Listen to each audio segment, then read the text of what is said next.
If you're still buying these SUVs in 2025, you might just be insulting yourself, because these vehicles are a financial, mechanical, and even reputational disaster. Today, we're diving into the automotive world's biggest mistakes, SUVs so bad that only the most clueless buyers still fall for them. Buckle up, because we're shifting into high gear and exposing the worst offenders on the market. Make sure to hit that like button and subscribe, because trust me, you don't want to be the next victim of these rolling catastrophes. Let's get into it. Number 1. Jeep Compass. The Jeep Compass was once seen as a budget-friendly way to get into Jeep's legendary off-road brand. In 2025, the Compass has become a lost cause in the automobile market.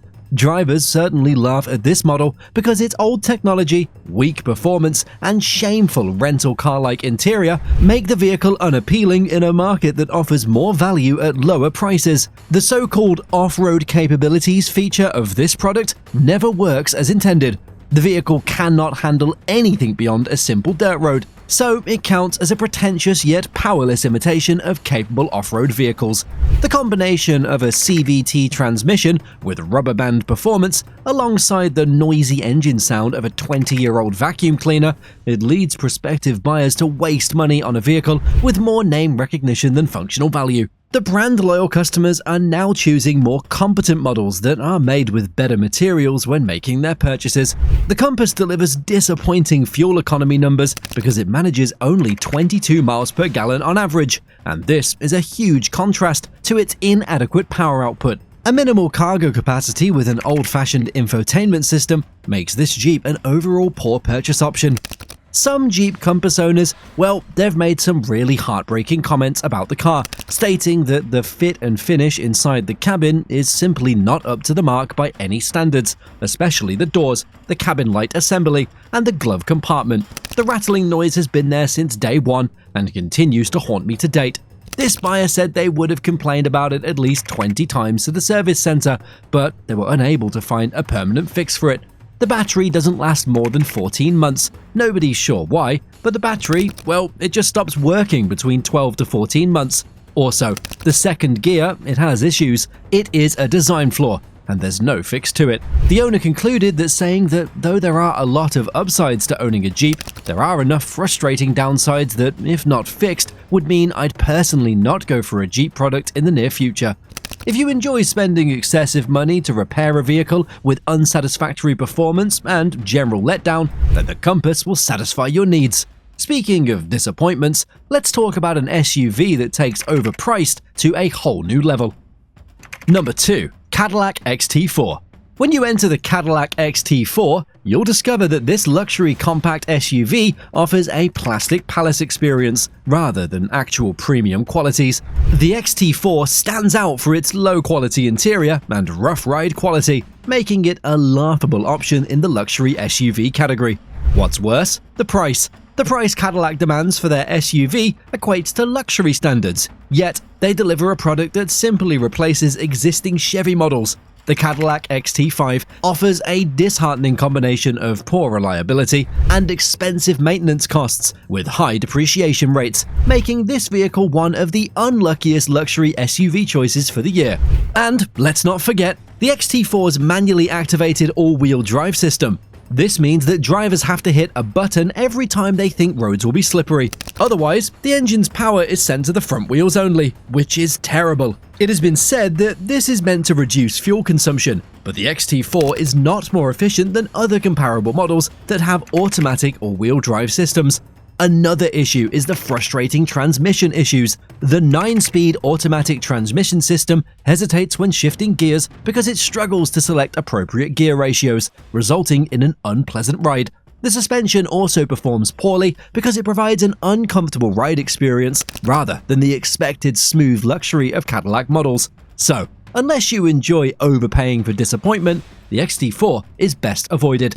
But speaking of sinking ships, the next SUV on our list is literally falling apart faster than its owners can keep up with repairs.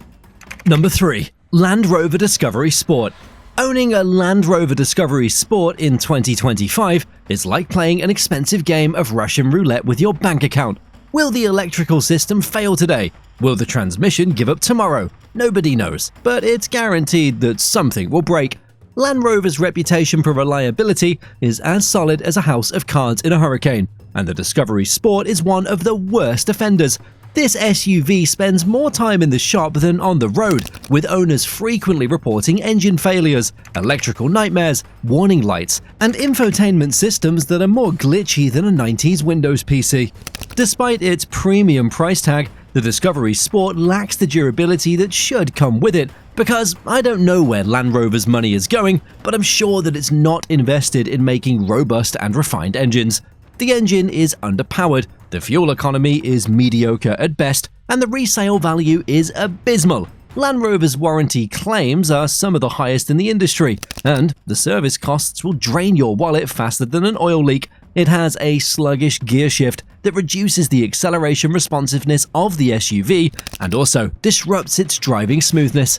The dealership service frustrated numerous customers because it took too long for part availability and vehicle maintenance. Several customers mentioned that their first service experience was okay, although they required additional follow-up appointments because of ongoing issues, which were inconvenient. A few customers stated positive experiences with dealerships for their professional treatment and complete warranty coverage extensions. Despite these positive reports, the overall experience points to an inconsistency in both reliability and dealer service. Despite all this, some buyers still fall for the badge. But let's be real, if you're spending this much money on an SUV, you should expect it to last longer than a smartphone update cycle. If reliability matters to you, our next SUV is another one you'll want to avoid like the plague. Number 4. Mitsubishi Outlander. In the past, the Mitsubishi Outlander stood as a worthy choice among budget SUVs, but now, in 2025, the Mitsubishi Outlander functions as an ancient relic that attempts to survive in a marketplace that progressed beyond it. The Outlander shows slow performance with weak engines, subpar interior materials, and mundane driving quality. Any investment in an Outlander now will produce a resale value less than pocket change. The Outlander's technology is stuck in the past as well. While competitors are integrating advanced driver assistance systems and seamless infotainment interfaces, Outlander struggles with a laggy, poorly designed setup that feels like it's a decade behind. The Mitsubishi Outlander Sport, specifically its aesthetics, looks outdated, but to be fair, the 2025 model seems to have addressed this issue, but it still struggles to compete with most of its rivals. Its safety ratings are also nothing to brag about, with crash test results showing it underperforms compared to other vehicles in its class. According to recent customer reviews, some of the biggest complaints about the 2025 Mitsubishi Outlander are wind noise at highway speeds causing hood flex, concerns about the overall build quality, a less than stellar infotainment system, and somewhat sluggish acceleration, especially in the non-hybrid models, with some users also mentioning potential issues with the design aesthetics depending on personal preference. Mitsubishi's presence in the US market is already hanging by a thread, and the Outlander is proof of why. The competition, well, it's moved forward, while Mitsubishi is still stuck in the past. But what happens when an SUV is not only outdated, but also an absolute money pit? That brings us to our final disaster. Number 5. Dodge Journey. The Dodge Journey should have been put out of its misery years ago, yet somehow people are still buying them. This SUV is like a bad sequel that nobody asked for, offering outdated everything, from the engine to the infotainment system. The Journey remains an embarrassing vehicle to own due to its slow performance and its unsafe design, with its Piches cabin features. Dodge appears to have neglected their Journey model as other competitors launch new products because they've only made minimal modifications. And let's talk about the reliability. Investors will find no resale value in the Journey, and maintenance costs will empty your wallets more quickly than you can pronounce bad investment. Even price-sensitive buyers who choose a Dodge SUV would be disappointed with its outdated engine-transmission combination because it gives results inferior to every other vehicle within its class. In 2025, you should not buy a Dodge Journey because, well, it's no longer in production, meaning finding a new model is impossible, and used models will potentially face all the issues that owners have been complaining about, and a lack of investment, it left the Journey increasingly outdated, making it a less desirable choice for most drivers. If you buy this SUV in 2025, you might as well light your money on fire. Well, there you have it. 5 SUVs that nobody should be buying in 2025. But what do you think? Did we miss any models that deserve a spot on this list? Drop your thoughts in the comments below. If you want to know which 7 car models dealers can't sell, click on this video. Don't forget to like, subscribe, and hit that notification bell so you never miss another brutally honest take on the auto industry. What video would you like me to make next? Any feedback would be greatly appreciated. Until next time, drive smart. See you in the next one. Bye.